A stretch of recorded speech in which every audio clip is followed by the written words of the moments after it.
Assalamualaikum warahmatullahi wabarakatuh.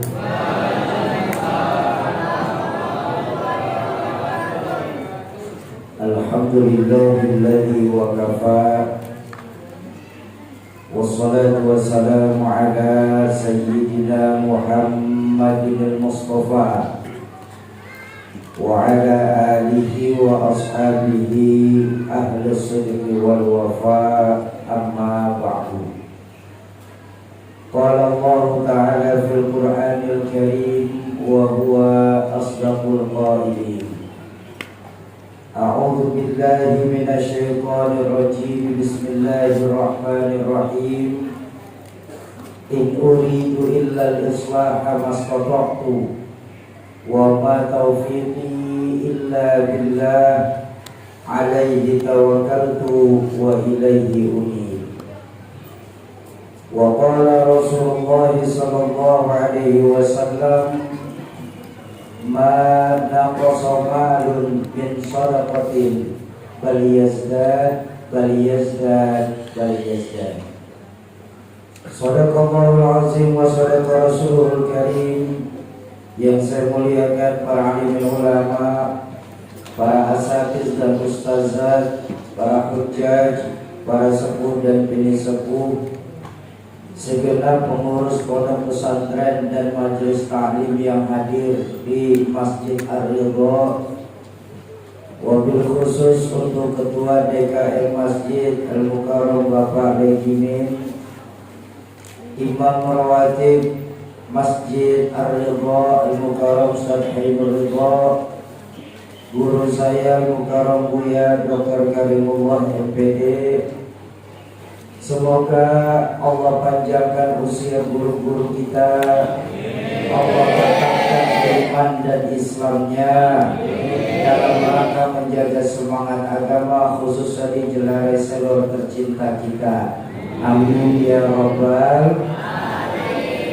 Yang saya hormati para tokoh-tokoh masyarakat, tokoh-tokoh kepemudaan, aparatur pemerintah baik sipil, TNI dan polisi yang hadir ataupun yang diwakili, wabil khusus untuk kepala dusun Jelare Selor Bapak Zainuddin Ishaq, segenap kepala lingkungan di sekitar Masjid Ar-Ridha, tim perjalanan dari Yayasan Komunitas Laskar Berbagi Umat untuk Palestina, Ustadz Imam, Ustadz Dani dan Ustadz Kamal, segenap keluarga besar Majelis Taklim Masjid Ar-Ridha, bapak-bapak, ibu-ibu, serta adik-adikku sekalian, para calon penghuni surganya Allah yang dicintai Allah Subhanahu wa Ta'ala.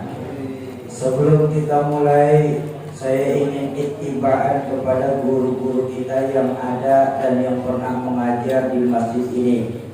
Jadi sebelum saya mulai majelis ilmu ini, saya ingin mengajak kita semua berniat. Mau berniat? Supaya duduknya kita turunnya rahmah dari Allah, bangunnya kita dari majelis ilmu ini mendapatkan ampunan atas segala dosa kita. Mau berniat? Mau berniat? Ayo sama-sama kita berniat dengan semangat. Bismillahirrahmanirrahim. Bismillahirrahmanirrahim. Nawaina julusan di majlis ilmi kama nawa julusan masyayikhina wa salafus salihin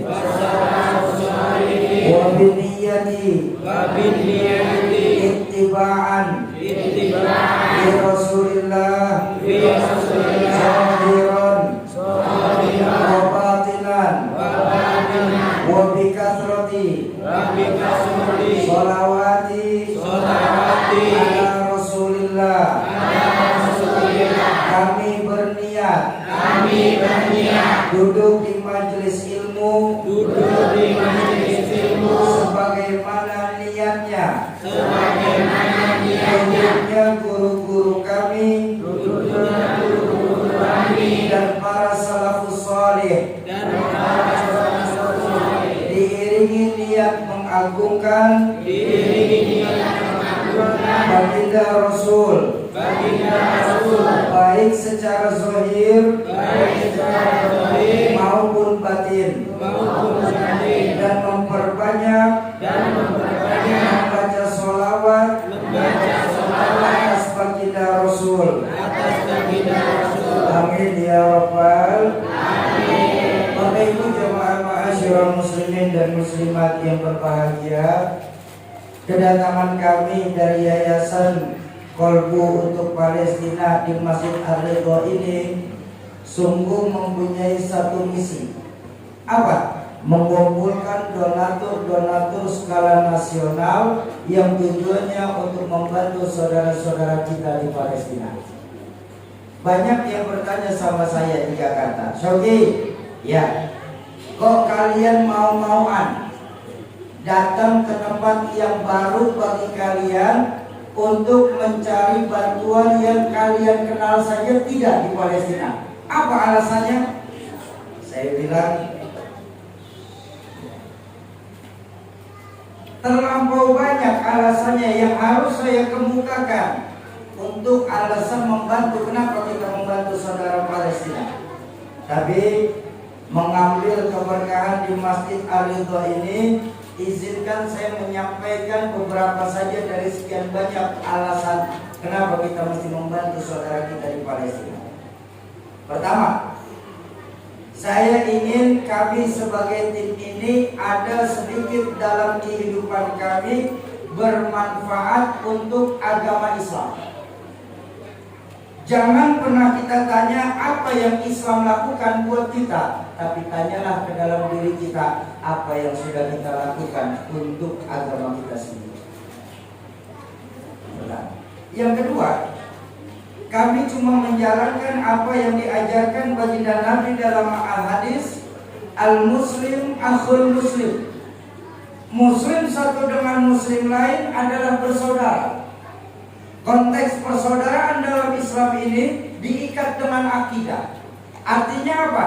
Dari manapun kita berasal, dimanapun saat ini kita berada, selama akidahnya sama, itulah saudara kita. Betul atau betul? Betul. Bahkan dalam riwayat lain baginda Nabi mengajarkan al-muslim lil muslim kal jasadil wahid. Muslim satu dengan muslim lain harus laksana satu tubuh. Di mana dalam tubuh kita, kalau ada satu yang sedang merasakan sakit, tentu yang lain akan merasakan hal yang sama di saat yang sama juga. Contoh, tadi hendak jalan menuju Masjid Ar-Ridha karena penerangan belum terlalu terang, tidak sengaja kaki kita tersandung batu. Saat kaki kita tersandung batu, Bu, otomatis mulut mengucapkan aduh, mata nggak perlu diperintah untuk mengeluarkan air karena nahan sakit. Betul apa betul? Betul apa betul? Ada di Jelara ini kalau kaki kesandung batu marah-marah sama mulut, ada?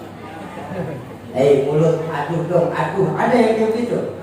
Nah, makanya mohon maaf Bapak Ibu sekalian, nggak perlu kita menanti rumah kita di sini dibombardir oleh Israel laknatullah alaihim, baru kita bisa merasakan pedihnya kehilangan tempat tinggal. Nggak perlu juga kita menanti anak-anak kita ditembak mati oleh Zionis laknatullah alaihim, baru kita di Jelara ini merasakan perihnya kehilangan anggota keluarga. Cukup memiliki empati, mau untuk membantu saudara-saudara kita di Palestina. Karena baginda Nabi mengajarkan ketika beliau ditanya oleh para sahabat, ya Rasulullah, ya, apa hak kami sebagai muslim untuk Palestina? Baginda Nabi bersabda, ihdihum, berikan mereka kegembiraan dengan apa yang kalian punya. Nah makanya Bapak Ibu, Kami dari Yayasan Qalbu untuk Palestina malam hari ini berharap semoga jamaah Masjid Ar-Ridho mau ikut berpartisipasi dalam rangka membangun kamp pengungsian untuk saudara-saudara kita di Palestina. Insya Allah. Bapak Ibu jamaah ma'asyiral muslimin dan muslimat yang berbahagia, sekarang ini banyak orang bisa memberi contoh, tapi sedikit orang yang mampu menjadi contoh. Memberi contoh itu mudah, tapi untuk menjadi contoh ini yang paling susah. Dan itulah sebabnya kenapa Allah Subhanahu wa Ta'ala menyuruh kita orang Jelalai Selor ini mencontoh baginda Rasulullah Sallallahu Alaihi Wasallam. Apa sih yang bisa kita contoh dari baginda Nabi? Dah, segitu aja pengajian umum kita malam hari ini. Mudah-mudahan selesai 10 menit, Ustaz. Saya sudah ngomong pertama 5 menit, sisa 5 menit lagi saya ngomong. Apa yang kita bisa contoh dari baginda Nabi? Dalam berdakwah, baginda Nabi mengembalikan nilai-nilai keimanan kepada Allah Subhanahu yang sangat kita rasakan bahwa belakangan ini, maaf saya minta maaf, belakangan ini akibat kebutuhan kita akan dunia yang semakin meningkat mengakibatkan keimanan kita kepada Allah lah yang semakin menurun. Karena saya minta maaf Bapak Ibu sekalian, tidak akan pernah Allah membuat seimbang antara urusan dunia dengan akhirat. Gak akan. Kalau kita lebih mengejar dunia, maka percayalah akhirat kita akan diam di tempat. Tapi kalau kita yang mengejar akhirat, percayalah dunia yang akan mengikuti kita. Kok bisa begitu Syoki? Karena janji Allah dalam Al-Quran, walal akhiratu khairul laka minal, akhirat jauh lebih utama daripada dunia beserta isinya. Makanya saya minta maaf ya, saya minta dulu. Akibat kebutuhan kita akan dunia yang semakin meningkat ini, saya minta maaf. Banyak dari kita umat Islam ini salah dalam memandang agama kita sendiri. Nah, akibat kita menggampangkan urusan akhirat, iman kita kepada Allah yang sudah menurun, banyak dari kita umat Islam ini salah dalam menilai agama kita sendiri. Saya minta maaf, ada satu kejadian. Saya minta maaf ya. Saya senang mengamalkan ayat wa amma bi ni'mati rabbika fahaddits. Kalau dikasih nikmat sama Allah itu pasti tahu orang banyak. Kita habisan binikmat. Berkah silaturahmi ini, alhamdulillah kami masuk dari satu desa ke desa lain, bahkan kami silaturahmi dari satu provinsi ke provinsi lain dalam perjalanan bersama Palestina. Kami mempunyai sahabat dari berbagai macam jenis orang, mulai dari ahli sejadah sampai haram jadah saya lihat. Berkah silaturahmi. Satu hari ada teman saya yang haram jadah nanya sama saya, Sogi, saya bilang ada apa bang? Ternyata Islam itu susah ya, Islam itu sulit, Islam itu tidak fleksibel, Islam itu terlalu kaku, Islam itu terlalu banyak perbedaan. Lagian dalam Islam ini terlalu banyak larangan. Ini nggak boleh, itu nggak boleh, begini nggak boleh, begitu disalahkan. Susah Islam ini. Oh, saya bilang mohon maaf Pak, balik kacamata Bapak dalam melihat Islam. Maksudnya bagaimana? Justru buat saya sendiri, tidak ada agama yang paling mudah di dunia ini kecuali Islam. Dan Islam ini fleksibel. Kata siapa Islam itu kaku? Contoh, sholat kita ya, saking wajibnya sholat kita Pak, mohon maaf Ibu punya hutang puasa, belum bayar sudah meninggal dunia, maka hutang puasa ibu bisa dibayar pakai fidyah. Bapak punya hutang nazar, belum ditunaikan nazar, lalu meninggal dunia, nazar bapak ibu bisa diteruskan oleh anak keturunan kita. Tapi sholat, Allah tidak menerima fidyah sholat, Allah juga tidak menerima bayaran dari anak keturunan bapak ibu sekalian. Ini saking hebatnya sholat. Tapi lihat dalam sholat, walaupun sholat segitu kakunya, wajib untuk kita umat Islam, nggak boleh ditinggalkan apapun alasannya, kecuali unsur syar'i. Ya, apapun alasannya, sholat itu kewajiban. Mau kita lagi di ladang, sudah kedengaran suara azan, jauh ke masjid, cari sungai, wudu, sholat di tempat. Itu saking wajibnya itu. Tapi tengok, ketika melakukan safar, perjalanan, kita boleh kok menjamak sholat itu sendiri. Bahkan jamaknya tidak tanggung-tanggung, boleh dikurangin jumlah rakaatnya. Disebut jamak qashar. Dari 4 kerjain cuma 2, itu kan ringan. Betul. Jadi yang mana yang kaku Islam ini? Dalam sholat memang disunahkan sempurna dengan kondisi berdiri, betul. Tapi ketika sholat nggak bisa berdiri, boleh sambil duduk. Duduk nggak mampu, boleh berbaring. Berbaring susah, boleh dengan isyarah. Isyarah nggak mampu, boleh cuma dengan niat. Niat masih tidak sanggup, boleh disolatin. Ya kalau niat sudah tidak sanggup, ngapain lagi sudah? Itu udah pekerjaan paling ringan itu. Kalau niat nggak sanggup, ya disolatin sudah. Segitu strike-nya, segitu ketatnya aturan Islam tentang sholat, tapi masih ada kemudahan-kemudahan di dalamnya. Oh, iya. Tapi kan Syogi, dalam Islam itu banyak perbedaan yang membingungkan umat. Oh, saya bilang justru perbedaan yang terjadi di tengah-tengah umatku, kata baginda dalam hadis, merupakan rahmah yang Allah berikan buat mereka, selama tidak untuk berpecah belah.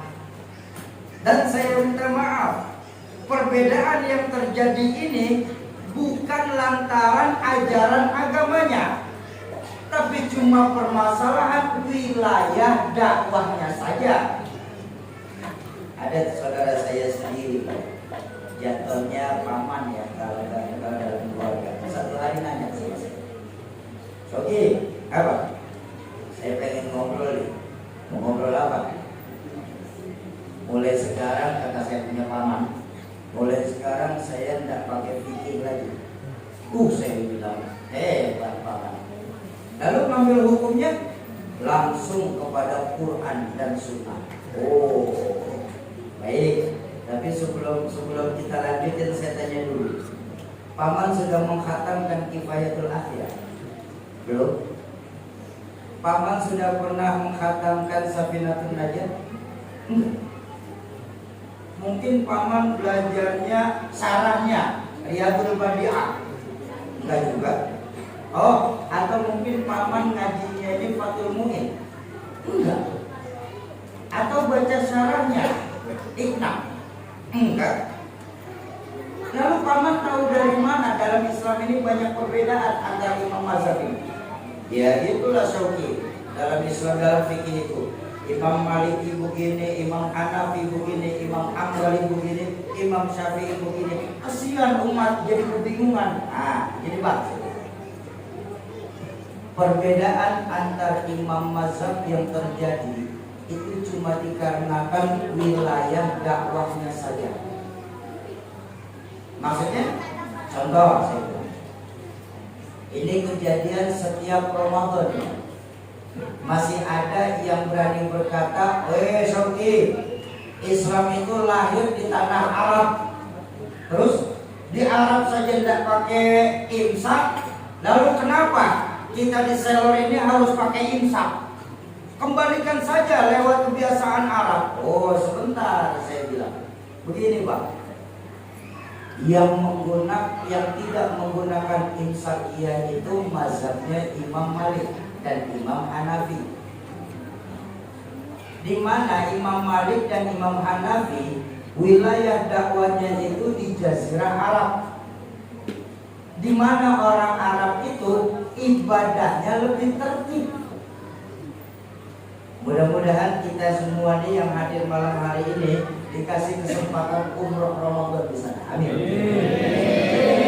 Kebetulan saya pernah umroh Ramadan ketika masih ada orang tua kami berangkat umroh Ramadan sebelumnya. Kami saksikan langsung di Arab itu, Pak, di bulan Ramadan orang Arab itu kalau habis sahur beliau berbondong-bondong turun ke masjid. Mumpung di bulan Ramadan, di masjid beliau tahajud, di masjid beliau baca Quran, di masjid beliau zikir, bahkan ada yang ngobrol di teras masjid. Hingga yang saya belajar, merbot masjid nggak perlu lagi ngumumin 5 menit lagi azan subuh, ayo yang belum sahur, nggak perlu. Kenapa? Jamaah sudah kumpul di dalam masjid. Kan di masjid itu nggak ada yang makan minum, betul? Langsung azan, selesai langsung sholat subuh. Kenapa? Orang sudah pada berkerumun, jadi nggak perlu imsak.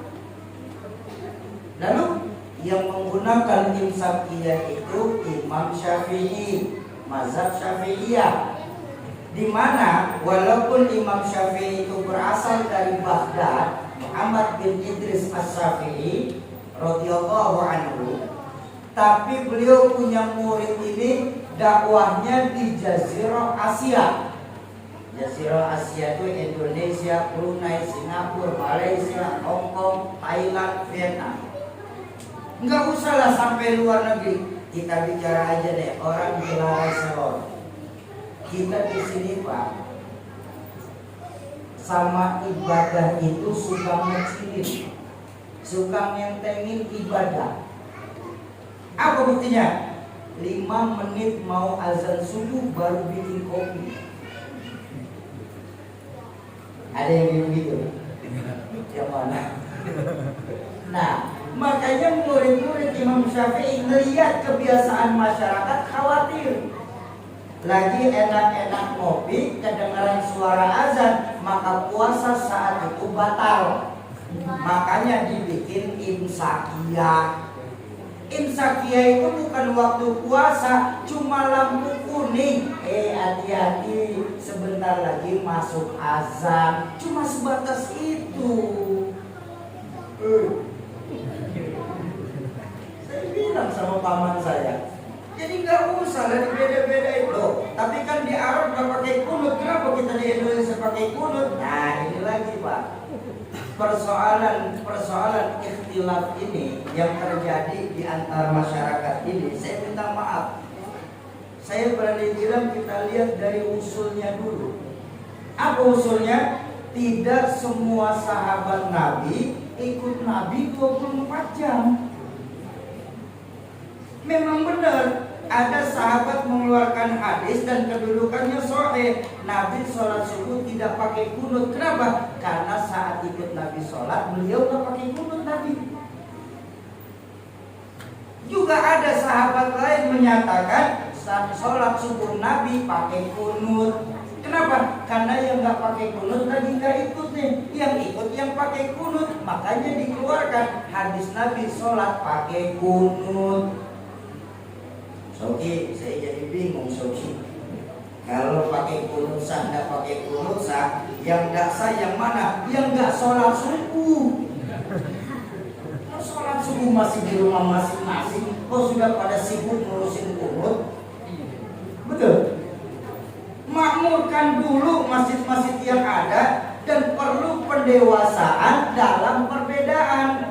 Contoh, saya sholat subuh biasa pakai kunut karena mazhab fikih saya adalah Imam Syafi'i, di mana Imam Syafi'i mensunahkan kunut sholat subuh.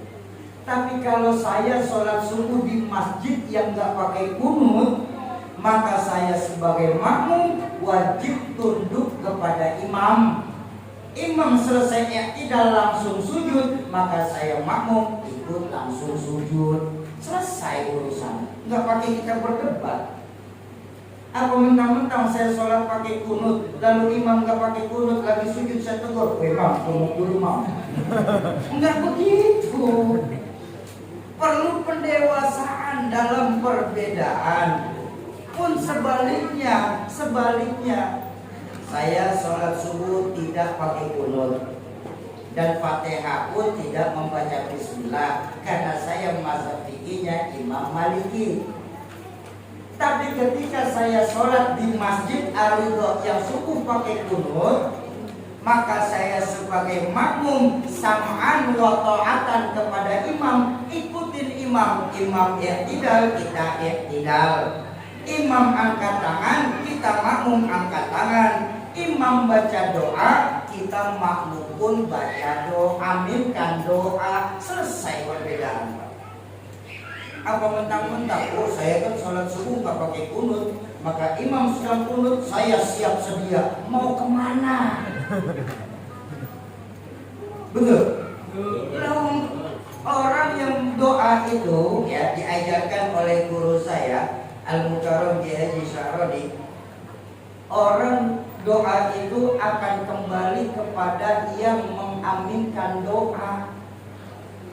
Nah doa kunut kan cakep Pak. Apa sih doa kunut?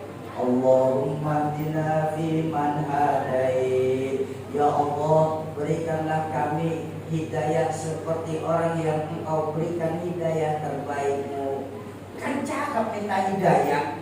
Kalau cukup angkat tangan, amin. Susah benar kayaknya kita. Ayolah, berbeda dalam berdewasa dalam perbedaan. Saya bilang begitu sama abang saya, tapi saya baiklah Pak. Saya hormatin pendapat paman nih, saya bilang tidak mau pakai fikih. Tapi boleh saya tanya paman, saya bilang sama paman saya, boleh. Paman masih sholat kan? Ya sholat lah Syoki, kan itu kewajiban sebagai muslim. Baik, alhamdulillah. Sebelum sholat kan paman wudu kan?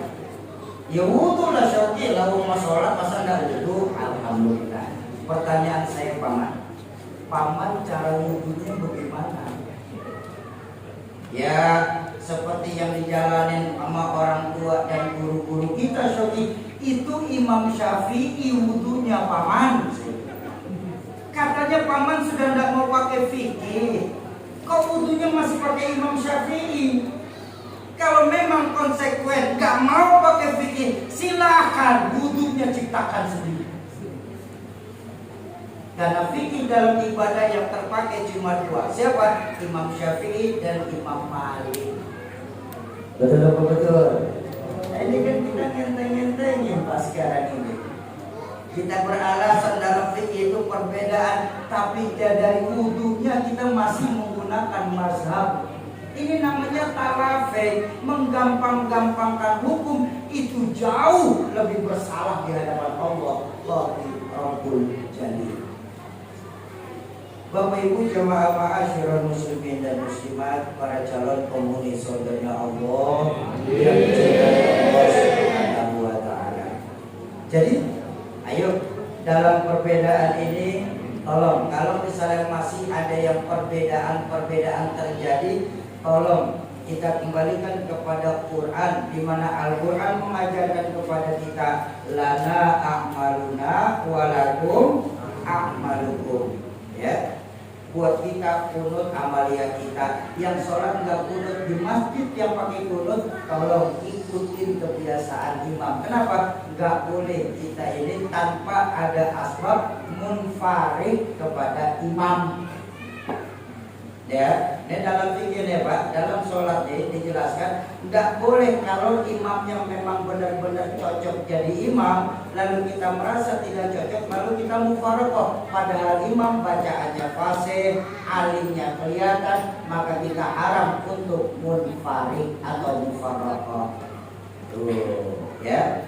Jadi ayo hadapi perbedaan ini dengan pendewasaan. Karena biar bagaimanapun baginda Nabi mengajarkan dalam beragama itu yasiru wala tu'asiru. Kalau bisa yang mudah, kenapa mesti kita persulit? Basyiru wala tunafiru. Kalau bisa digembirakan, kenapa sih mesti ditakut-takutin? Ini nggak boleh, ini salah, ini haram, begitu bid'ah.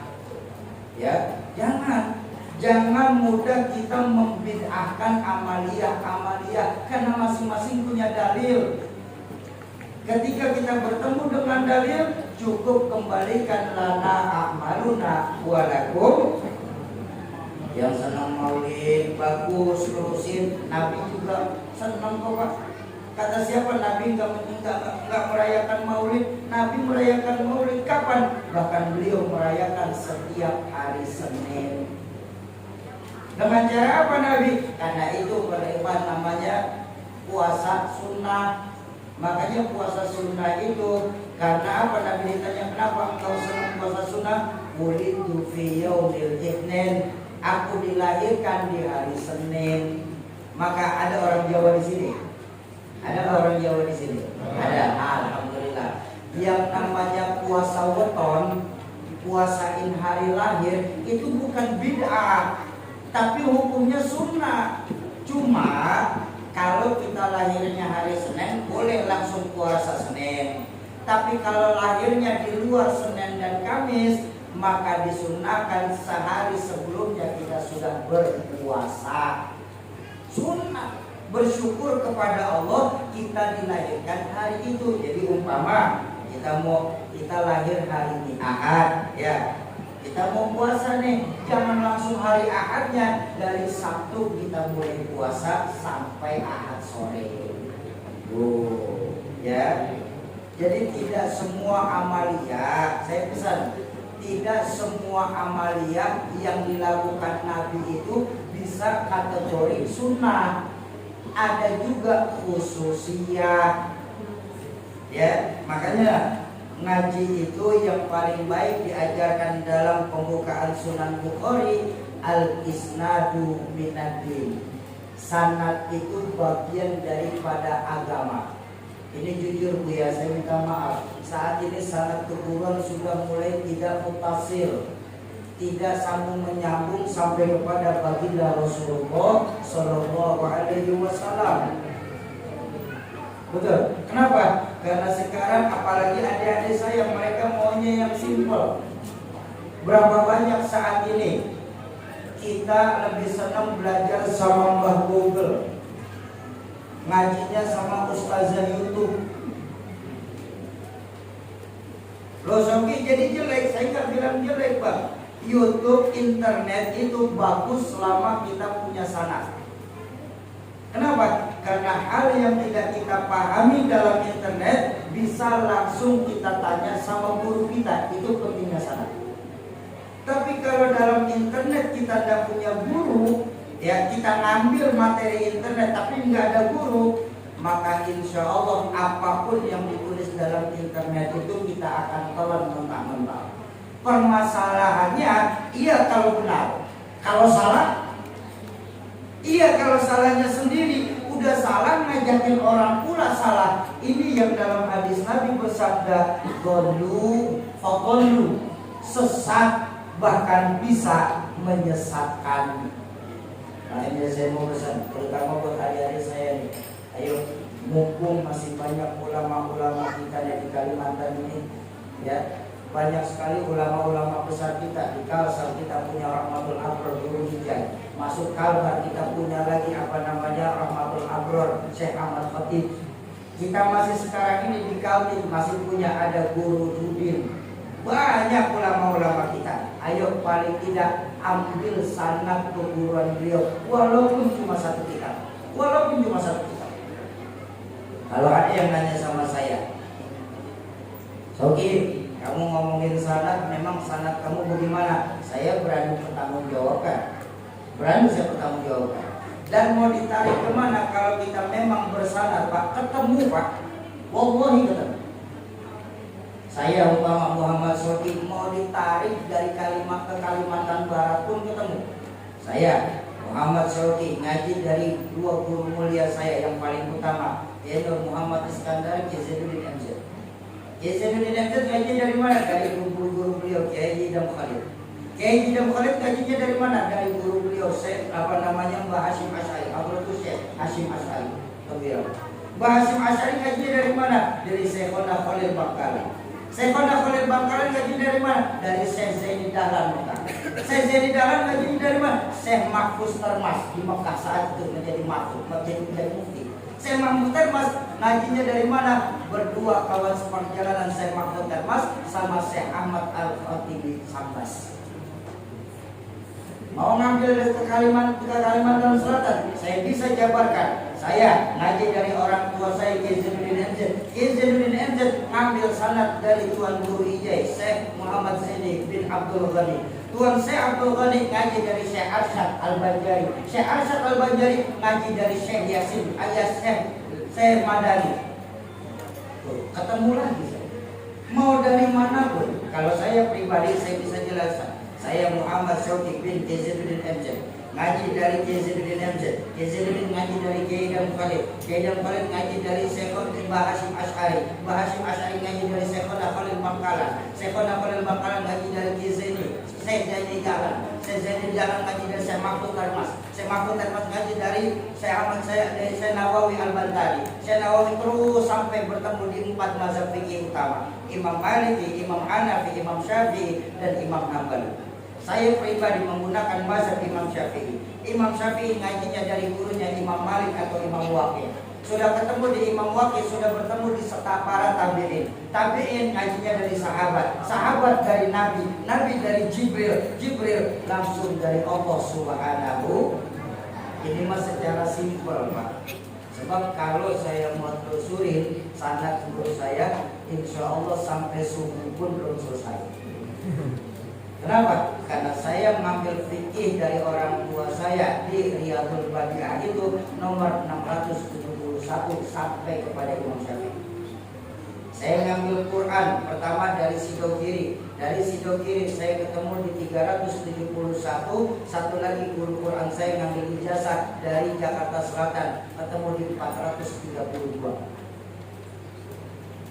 Saya mau ngambil syarat namanya Sunan Bukhari. Sunan Bukhari saya dari guru dan orang tua saya Kiai Haji Maulana Kamal Yusuf. Sekarang beliau sudah berusia 80 tahun. Alhamdulillah. Mudah-mudahan Allah panjangkan usia beliau. Dari Kiai Maulana Yusuf, Maulana Kamal Yusuf, saya bertemu di 732 Sunan Bukhari, Sunan Bukhari sampai langsung kepada Imam Bukhari. Jadi kalau mau bicara sanad keguruan, apapun yang saya sampaikan saya punya dasar. Nggak bisa kita ngaji itu kamu belajar dari mana? Dari Mbah Google. Tapi Saudi kan yang di Mbah Google itu kan sanadnya nyambung. Iya, antara penulis materi itu mungkin sanadnya nyambung. Tapi antara kita yang ambil materi kepada yang nulis materi itu, percayalah tidak bersambung. Kenapa? Karena baginda Nabi mengajarkan al-ilmu nurun. Ilmu itu cahaya. Bagaimana kita bisa dapat keberkahan cahaya kalau tidak langsung kita bertatap muka dengan guru-guru kita? Oh, ya. Ini saat ini bikin perbedaan karena ngajinya sudah mulai tidak mutasil, sambung menyambung sampai bertemu di baginda Rasulullah Sallallahu Alaihi Wasallam. Jadi sekali lagi soal perbedaan, ayo lana akmaluna walakum akmalukum. Oh begitu ya Shobi. Iya saya bilang. Jangan melihat perbedaan itu asas jadi permusuhan. Kenapa? Baginda Nabi diutus Allah ke dunia sebagai rahmatan lil alamin. Kalau saya boleh bicara rahmatan lil alamin, saya jadikan benda, maaf ya maaf. Rahmatan lil alamin itu satu lingkaran besar. Di mana yang namanya lingkaran tidak ada sudut. Ada apa tidak lingkaran bersudut di sini? Tidak ada. Lalu kenapa kita mesti berkotak-kotak? Fanatisme agama wajib, tapi fanatisme organisasi nanti dulu. Saya nggak mau datang ke masjid adu doa. Kenapa memang? Yang ceramah Syauqi. Memangnya salah apa Syauqi? Ya nggak ada salah sih, cuma kan Shoki bukan dari Kalkim. Nggak boleh begitu, Mam. Memangnya Nabi lahirnya di Samarinda? Kita harus bijak, biar keluar dari pantat ayam. Selama memang telur, ambil. Biar keluar dari pantat teknokrat, kalau kuning, lari. Jangan melihat siapa yang ngeluarin, lihat apa yang dikeluarin. Setuju? Bapak Ibu jamaah ma'asyiral muslimin dan muslimat yang berbahagia. Tapi kan benar Syauki, apa saya bilang? Dalam Islam itu banyak larangan. Oh, nanti dulu Pak. Buat saya bilang, dalam Islam itu hampir tidak ada larangan. Tapi kalaupun ada larangan, sungguh larangan dalam Islam itu cuma satu, nggak banyak.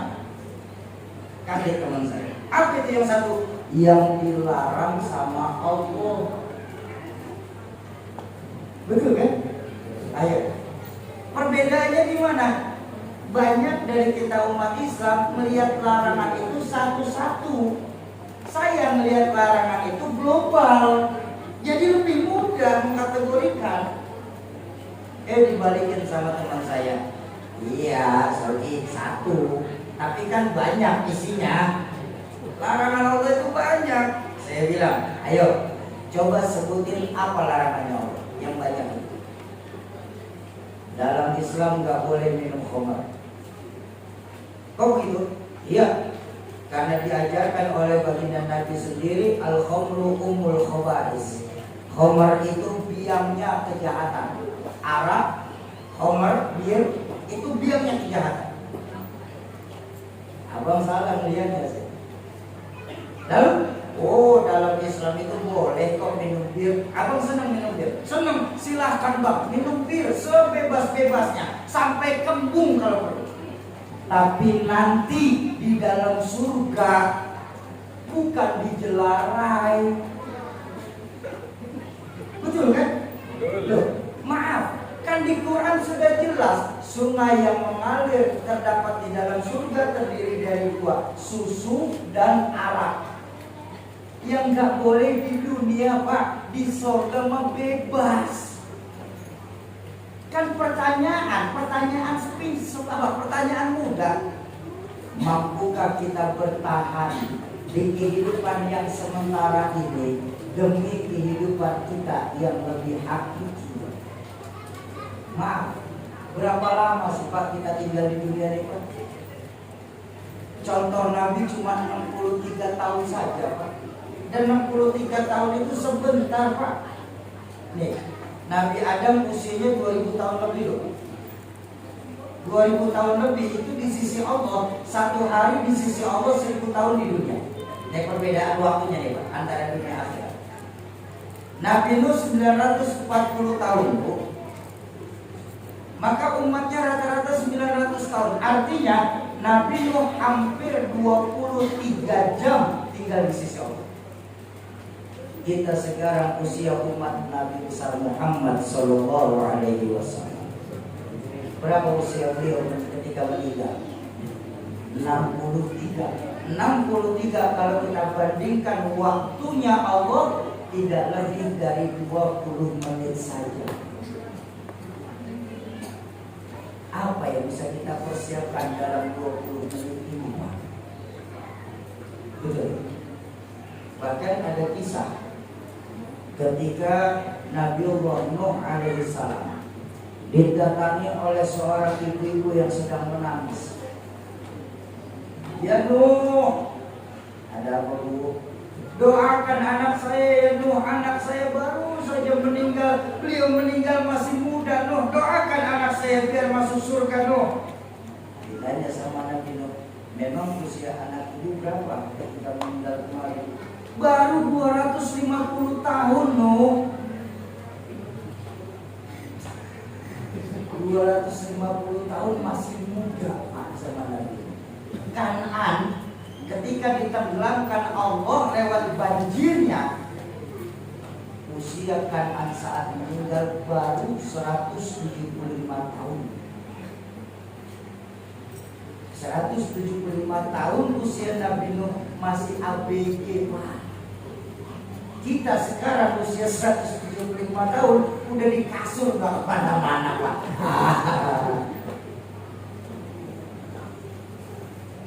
Bahkan Nabi Nuh berkata, percayakah ibu kalau saya berkata bahwa nanti akan ada umat akhir zaman usianya itu nggak lebih dari 60 tahun. Ini anak itu masih panjang umur 250 tahun. Nanti umat akhir zaman itu nggak lebih dari 60 tahun. Kaget ibu tersebut. Ya Nuh, apa manusia akhir zaman nanti mempunyai rumah, Nuh? Bangunan yang dibangun oleh umat akhir zaman adalah bangunan yang terhebat saat itu. Nuh, sungguh kalau Allah kasih saya hidup akhir zaman dengan modal 60 tahun saja, saya akan cepat-cepat begitu sadar membangun satu gubuk, saya akan terus sujud kepada Allah Subhanahu wa Ta'ala. Yang nggak boleh itu di dunia, Pak. Di akhirat mau bebas. Tahan sebentar, kenapa sih? Betul kan? Iya. Tapi kan Syoki, apalagi Pak, saya bilang. Bapak ini banyak kali pertanyaan saya bilang. Dalam Islam nggak boleh main perempuan, Syoki. Saya senang sama main perempuan.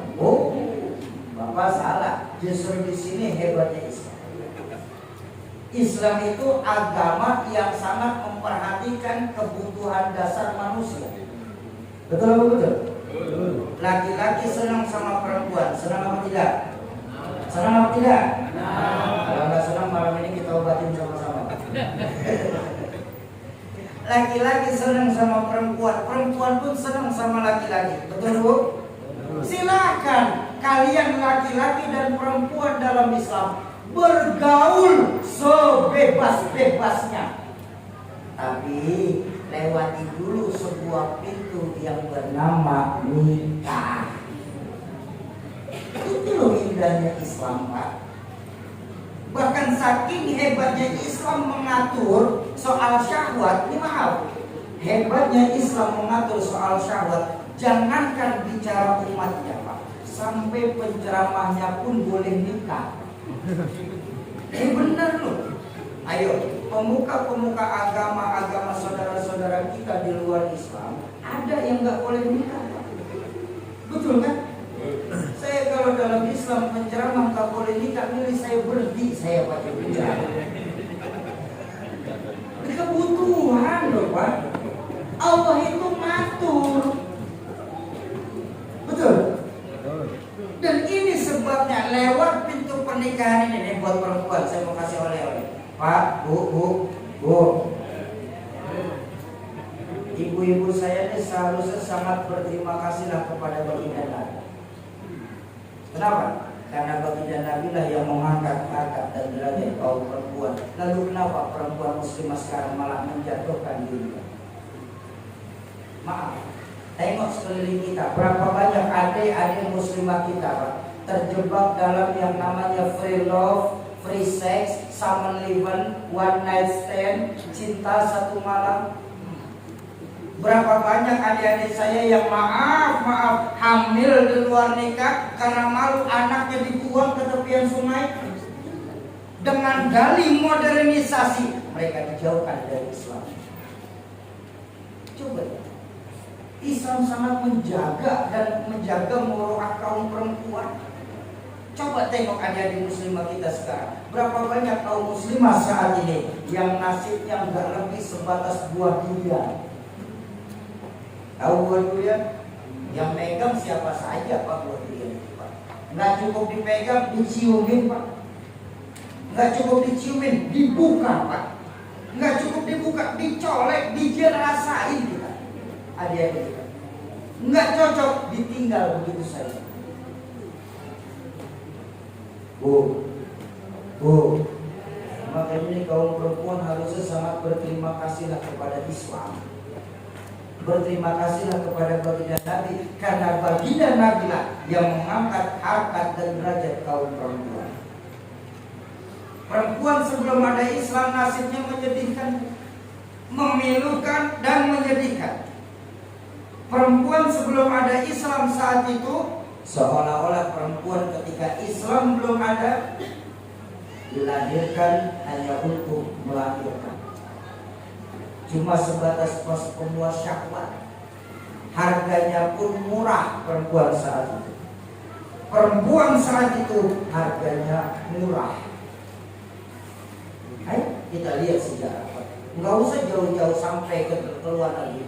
Di Indonesia kita ini Pak, raja-raja Nusantara kita sebelum ada Islam, maaf, berapa kalau ngumpulin selir Pak?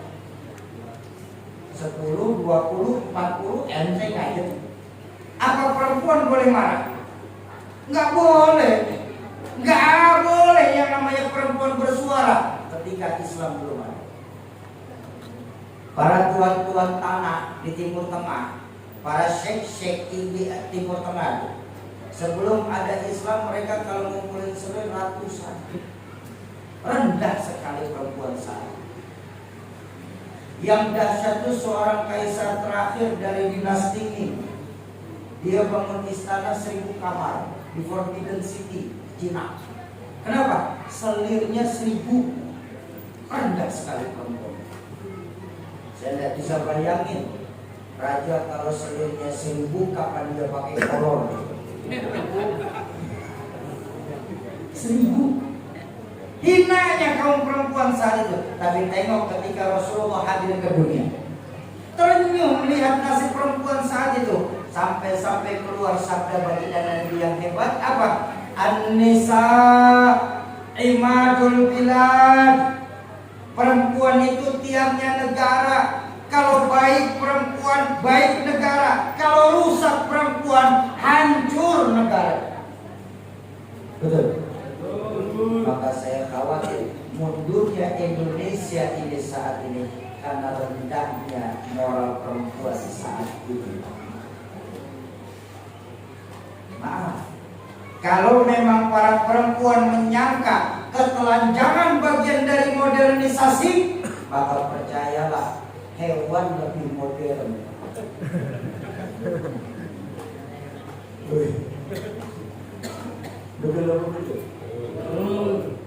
Justru itu Islam menjaga muruahnya kaum perempuan. Maka perempuan saking dasarnya dalam Islam, Bu,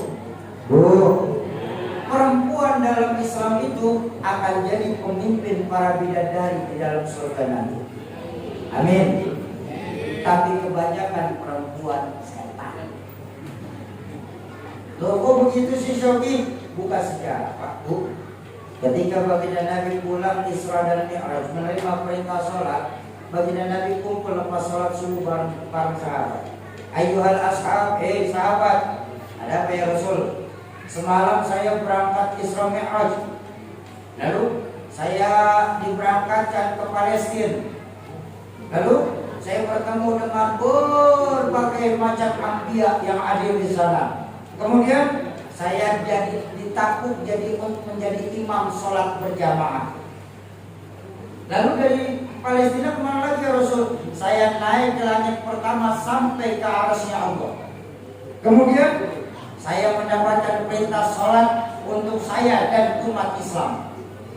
Setelah itu saya dikasih kesempatan sama Allah untuk melihat surga dan neraka. Ya Rasul, ada apa? Izin saya bertanya. Bertanya apa? Kalau memang ya Rasul engkau dikasih kesempatan melihat surga dan neraka, siapa ya Rasul yang paling banyak menghuni neraka?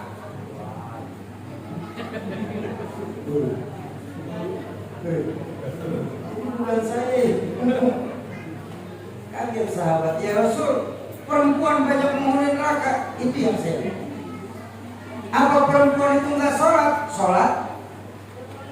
Apa perempuan itu nggak majelis taklim? Oh, nggak saingan perempuan hadir majelis taklim daripada kita orang laki. Betul. Lihat aja seragamnya. Senin lain nggak boleh, Jumat lain lagi. Lihat aja seragam. Kalau memang perempuan tersebut, kata sahabat, Mereka sering sholat, mereka rajin sholat, mereka rajin datang majelis taklim, mereka juga membaca Al-Quran. Lalu kenapa ya Rasul? Kok lebih banyak perempuan masuk neraka daripada orang laki-laki? Sambil berkaca-kaca mata baginda Nabi karena sedih melihat perempuan banyak menghuni neraka. Beliau bersabda, sungguh yang membuat banyak perempuan masuk neraka nanti di antara umatku, hunna yakfurnal asir, karena perempuan tersebut kurang bersyukur kepada suaminya.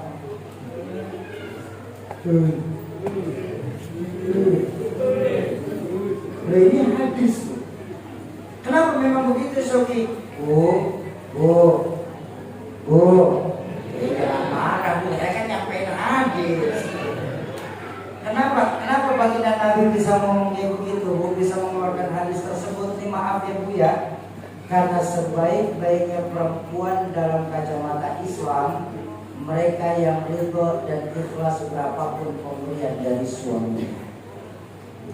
Tapi Pak, laki-laki yang paling dahsyat dalam pandangan Islam, mereka yang royal kepada istri. Jangan cuma istri doang yang ridho, laki juga harus royal sama istri. Ini maaf Bu, Pak. Ini kita bicara sama-sama lagi. Biarin aja deh. Tenang Bu, saya belain Bu. Pak. Ini kita orang laki lebih sering egois Pak sama istri kita Pak. Betul ya Bu ya? Kita cuma lebih mentingin diri kita daripada istri kita Pak. Betul kan Bu? Makanya saya sampai sekarang gak senang sama laki-laki Bu.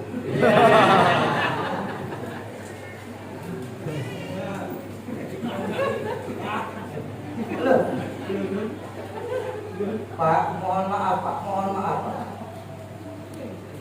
Beresin rumah kita Pak, itu bukan tugas perempuan dalam Islam. Belanja bulanan ke pasar, itu bukan tugas perempuan Pak. Jangan mentang-mentang ngasih duit. Ngajarin anak PR, nganterin anak sekolah juga bukan tugas perempuan Pak. Tugas perempuan dalam Islam itu mulia Pak. Apa? Taat sama suami. Itu doang tugasnya. Bu. Jadi kalau suami suruh beresin rumah, beresin.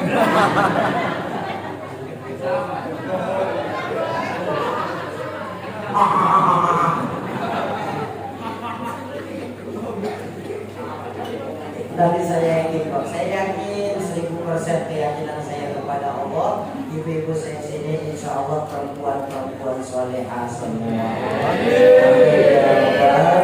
Amin. Nah, ayo makanya lewat pengajian umum di Masjid Al-Quran ini kita kembalikan lagi Pak nilai-nilai keimanan kita kepada Allah. Yang jalannya jangan ngambil dari internet.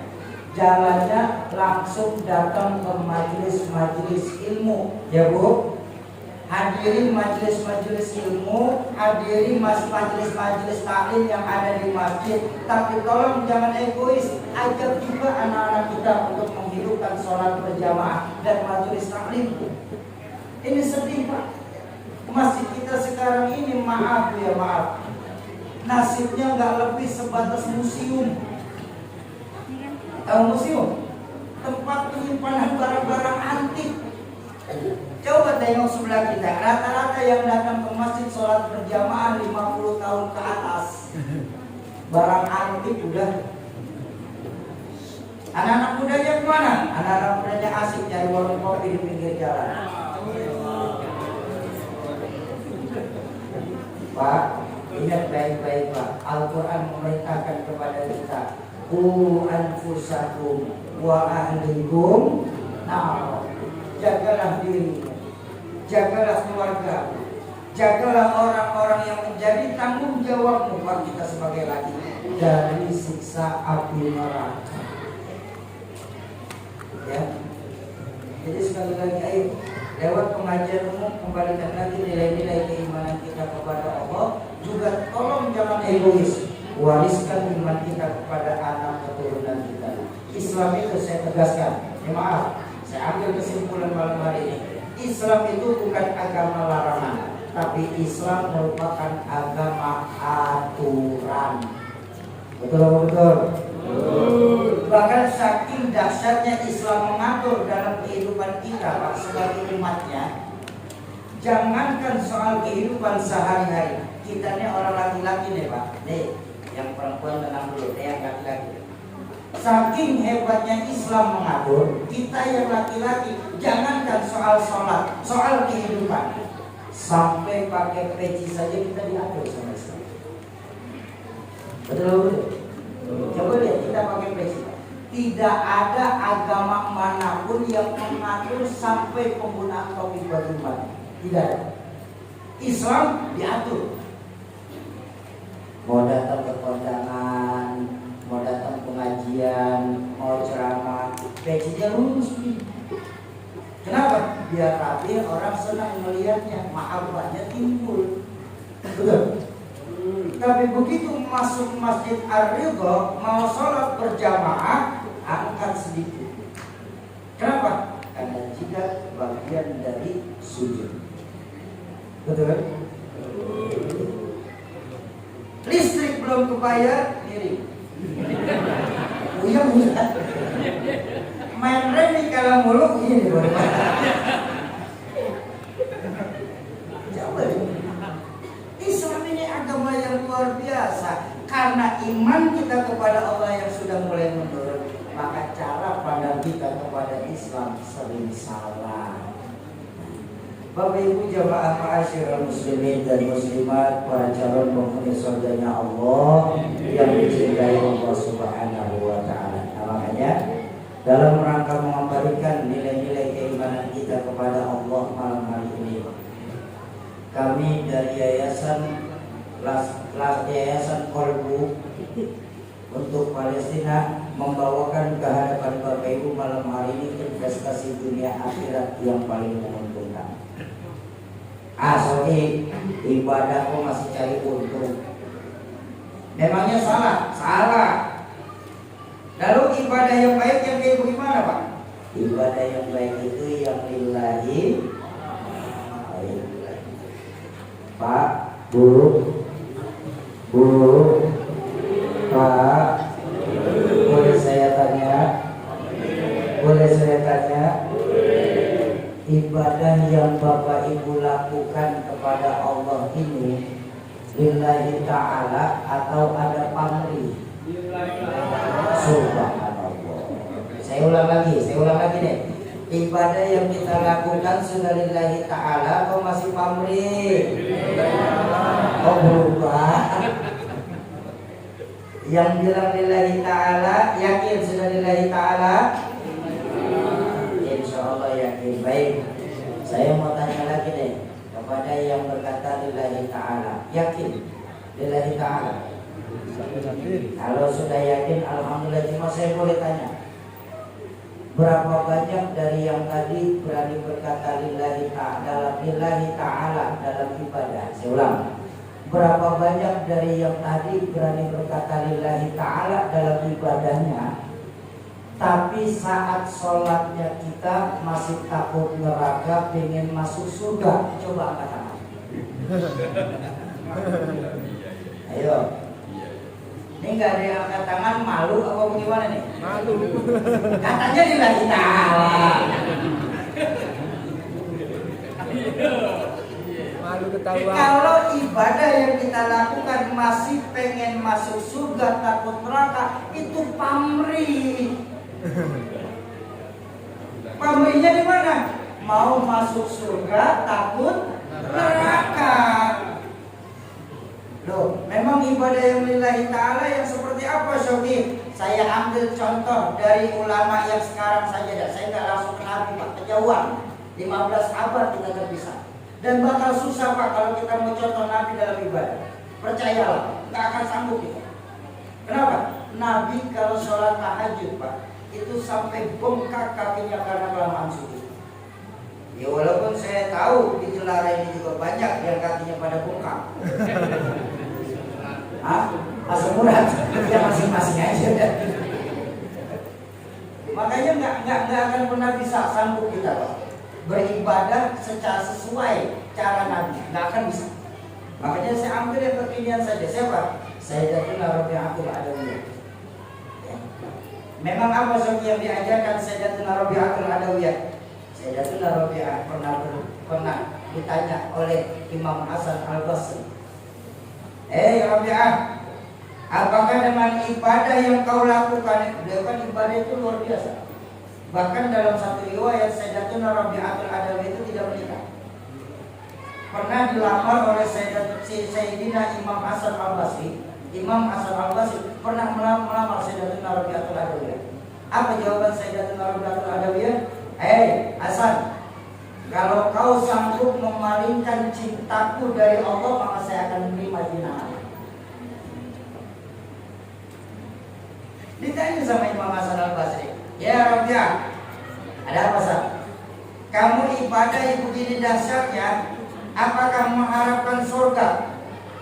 Sayyidatuna Rabi'atul Adawiyah tersenyum. Hasan, sungguh surga kecil di hadapan Allah.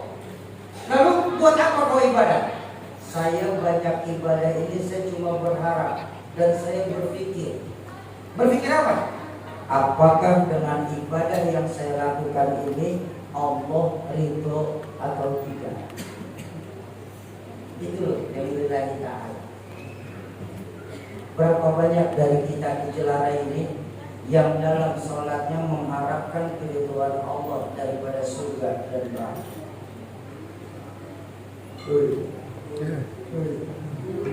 Lillahi ta'ala. Belum, kita belum, jauh masih. Nah makanya ketahuan ya, ibadah kita masih cari untung. Makanya malam hari ini kami dari yayasan membawakan ke hadapan Bapak Ibu investasi dunia akhirat yang paling menguntungkan buat kita umat Islam. Apa investasi dunianya Syoki? Mengeluarkan harta di jalan Allah. Apa keuntungan yang akan kami dapat Syoki? Keuntungannya saya berikan yang paling kecil dan saya berani pastikan itu. Apa? Allah pasti berkahkan harta Bapak Ibu sekalian. Syoki, kau berani pasti sih? Memang janji Allah itu pasti Pak. Dari mana kamu bisa memastikan? Dari ayat Allah berfirman, man jaa bil hasanah falahu asyru amsalha. Barang siapa yang melakukan satu kebaikan, Allah akan balas dengan 10 kali lipat. Dan Allah Maha menepati janjinya. Ya silakan saya.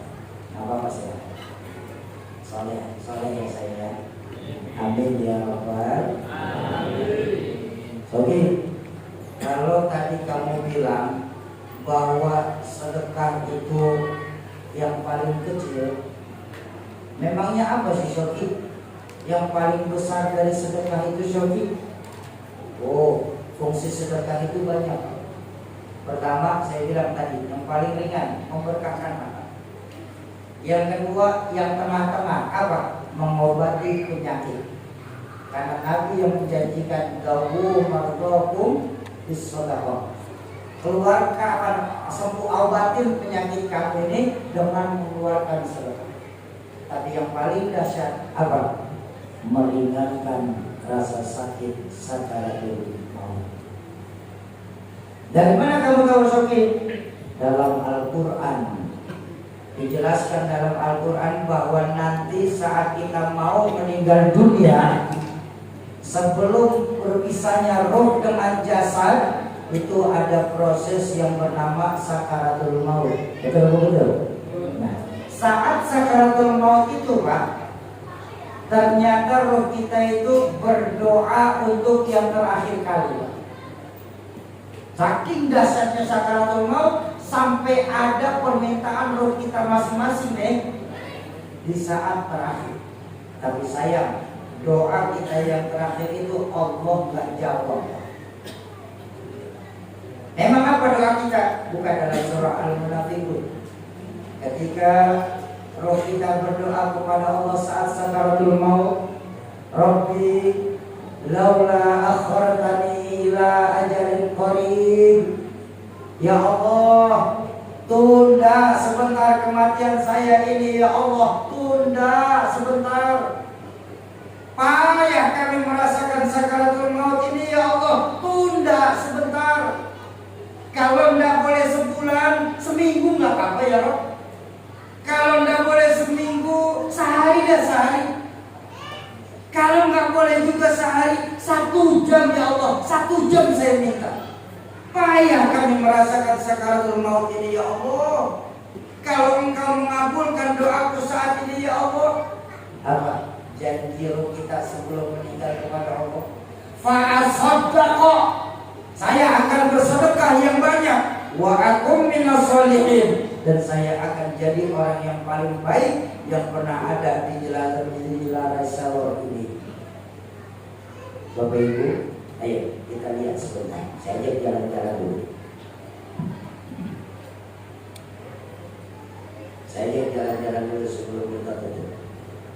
Kenapa dalam Al-Quran dijelaskannya itu amal yang kita sepelekan di dunia ini?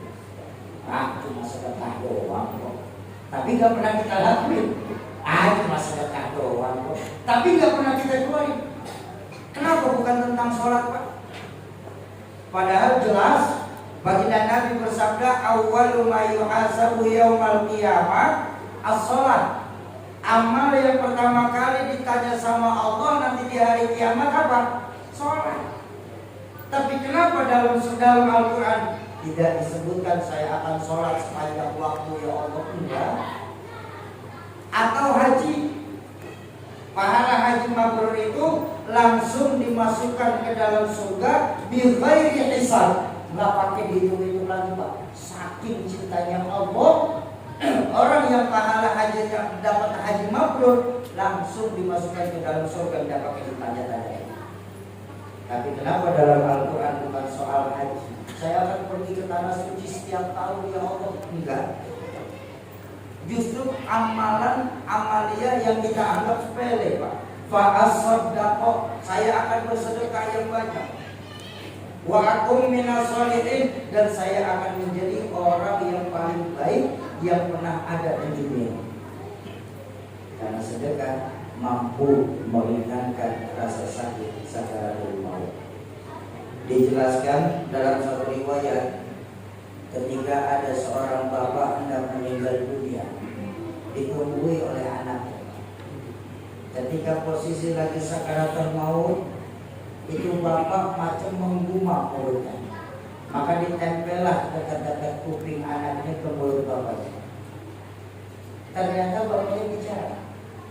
Apa yang diucapkan bapaknya saat sakaratul maut? Coba yang banyak. Seandainya yang banyak. Coba yang baru. Coba yang baru. La ilaha illallah Muhammadur Rasulullah. Selesai fardu kifayah, ini anak penasaran. Kenapa? Orang tuanya kok ngomongnya kayak begitu, bukan amal-amal yang lain. Datanglah ke seorang ulama. Assalamualaikum Kiai. Waalaikumsalam. Ada apa ya nak? Oh Kiai, saya anaknya Fulan Kiai, termasuk salah satu murid Kiai juga. Oh iya saya kenal, yang kemarin meninggal ya? Iya Kiai. Ada apa nak?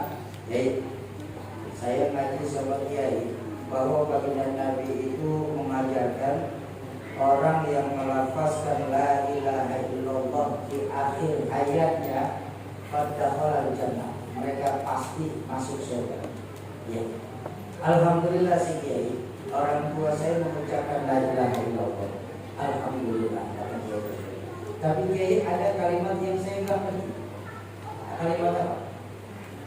Coba seandainya yang banyak, coba yang banyak. Seandainya yang baru, coba yang baru. Ini maksudnya apa Kiai? Kiai itu tersenyum, beliau berkata, sungguh orang tuamu sedang diperlihatkan pahala kebaikan sedekah. Dan karena beliau rajin datang ke majelis saya, belinya saya tahu tentang beliau. Ada apa Kiai? Orang tuamu sebelum meninggal itu pernah memberikan 2 potong roti untuk anak yatim yang sedang kelaparan. Ketika kemarin sakaratul maut, Allah tampakkan pahala dari 2 potong tersebut. Makanya beliau berkata, yang 2 saja segini dahsyatnya, coba saya berikan yang banyak, coba yang banyak. Oh, begitu ya? Iya. Lalu Kiai ketika yang baru, ini pun orang tua kalian ngomong, sungguh orang tuamu itu pernah ingin membuang selimut karena sudah tidak terpakai di rumah kalian. Lalu kebetulan saat membawa ke tempat sampah, ada tetangga kalian sedang kedinginan. Jadi daripada ini mubazir, lebih baik diberikan saja kepada orang yang kedinginan tersebut. Beliau diberikan tampak dahsyatnya pahala dari selimut yang tidak kalian pakai di rumah. Makanya beliau berkata, coba yang baru, seandainya yang baru. Bapak Ibu, apakah kita mesti menanti seperti itu padahal saat ini kita masih mampu untuk mengeluarkan yang dahsyat? Mumpung Allah masih kasih kita kesempatan melakukan perbuatan baik, mengeluarkan harta di jalan Allah, karena harta kita itu nanti yang akan jadi penerang alam kubur kita. Oh begitu ya Syarif. Iya. Lalu investasi akhiratnya apa? Investasi akhiratnya membantu saudara-saudara kita di Palestina. Memang apa keuntungan yang kami akan dapat, Syarif? Kan mereka jauh, keuntungannya saya pastikan lagi Pak, berani saya pastikan. Apa? Apapun ibadah yang teman-teman kita, saudara-saudara kita di Palestina lakukan, saya pastikan Bapak Ibu kebagian pahala. Mereka sholat berjamaahnya 5 waktu karena mereka sedang berperang. Betul. Kita di Jelarai ini karena tidak terjadi apa-apa, sholat berjamaahnya itu kalau ada waktu. Ya mereka sholat berjamaah 5 waktu, kita sholat berjamaah kalau ada waktu. Tapi percayalah Pak, dijelaskan dalam satu riwayat, ketika nanti kita sedang kebingungan, pahala sholat kita sedikit sekali berjamaahnya, datanglah 2 orang malaikat membawakan pahala sholat berjamaah. Bertanyalah kita kepada malaikat tersebut, ya malaikat, ini pahala dari mana? Kan saya nggak pernah sholat berjamaah. Kalaupun sholat jarang-jarang saya. Ini pahala dari mana segini dahsyatnya? Malaikat tadi menjawab, ini adalah pahala sholat berjamaahnya orang-orang yang kalian bantu di dunia. Oh gitu ya. Iya, mereka baca Quran. Bapak Ibu kebagian bacaan Quran. Bahkan walaupun saya tidak ingin, wallahi saya tidak ingin hal ini terjadi, tapi sekali lagi takdir Allah terjadi. Saya minta maaf. Betapapun saudara-saudara kita meninggal syahid mereka di sana. Kenapa saya berani bilang syahid? Karena mereka mempertahankan tanah Aqsa. Makanya saya berani pastikan mereka akan syahid ketika mempertahankan tanah Palestina. Ya, karena Mbak Abdul Syekh Hashim Asy'ari mengajarkan hubbul watan minal iman. Cinta tanah air bagian daripada iman itu sendiri. Ketika mereka meninggal dunia secara syahid, maka percayalah kita pun akan berbagian pahala syahid itu sendiri. Loh, kamu dapat jaminan dari mana, Sobi? Kok berani sekali memastikan? Saya mendapatkan pelajaran dari sebuah hadis yang memastikan ini sungguh baginda Nabi. Karena baginda Nabi sendiri yang bersabda, orang yang membantu orang lain dalam melakukan kebaikan, pahalanya itu sama seperti orang yang melakukan kebaikan itu sendiri. Jadi mumpung Allah masih kasih kita roh dan jasad belum berpisah, ladang amal masih banyak yang bisa kita tanam, pintu taubat pun terbuka lebar-lebar. Ayo kita jadikan diri kita bagian dari Palestina itu sendiri. Insya Allah. Soki, itu Soki ya. Sebenarnya saya pengen bantu Soki terus, tapi saya nggak punya duit. Oh tenang, tenang, jangan khawatir. Kenapa? Karena malam hari ini Bapak Ibu ada dua alasannya yang akan saya sampaikan. Pertama, yang nggak punya duit itu kita, betul. Allah itu maha pemberi rezeki. Ini dulu nih yang harus kita jalani nih Pak. Ini dulu yang harus kita pahami nih Pak. Ya. Yang nggak punya duit itu kita. Allah itu maha pemberi rezeki. Tapi persoalan duit itu juga, yaitu Bapak sendiri yang memahami. Sedangkan Allah itu mengingatkan dalam Al-Quran apa? Ha antum haula'i tud'auna litunfiqu fi sabilillah. Ingatlah kalian adalah orang-orang yang Allah berikan hidayah, diajak untuk menginfakkan hartanya di jalan Allah. Lalu faminkum may yabkhal, dan di antara mereka ada yang coba-coba mau tidak ikutan. Ditegaskan dalam Al-Quran, wa may yabkhal fa innama yabkhalu an nafsi. Barang siapa yang tidak mau ikutan amalia seperti ini, sungguh mereka termasuk pelit kepada dirinya sendiri. Kenapa? Karena Allah menegaskan dalam surah Muhammad ini, wallahul ghaniyyu wa antumul fuqara. Sungguh Allah lah yang maha kaya, kita gak bakal punya apa-apa. Memang apa yang sudah kita punya di dunia ini? Kita lahir dalam keadaan telanjang, pulang pun cuma bermodalkan 3 helai kain kafan. Betul. Apa yang merasa kita punya? Rumah, kendaraan, anak, istri, suami. Oh maaf, jangan bicara harta yang berharga. Mata kita sendiri. Kalau saja Allah tidak kasih kita bisa memejamkan, nggak akan sanggup kita memejamkan mata.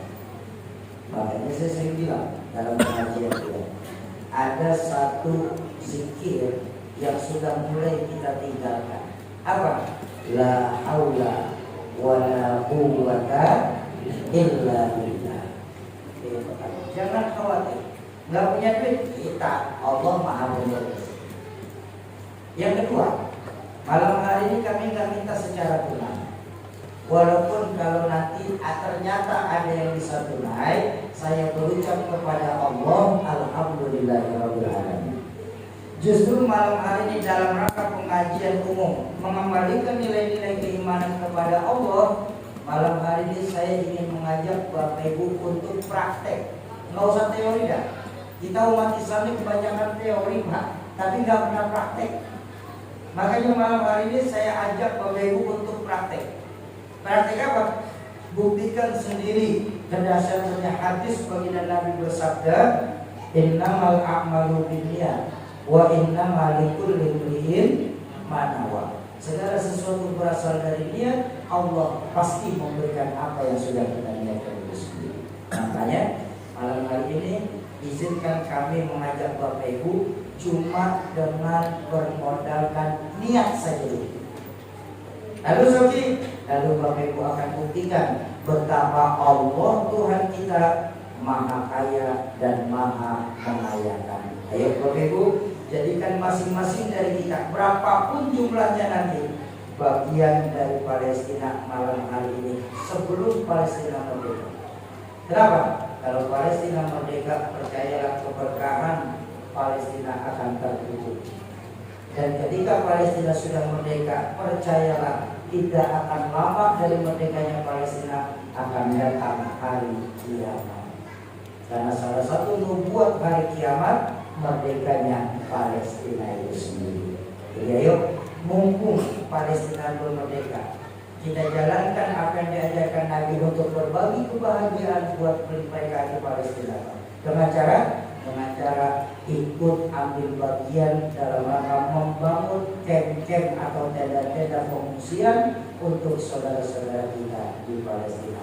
Bagaimana proses nanti disampaikan oleh abang saya Ustaz Imam. Saya izin istirahat sebentar. Istirahat saja, kalau jangan bubar dulu, karena guru-guru kita mengajarkan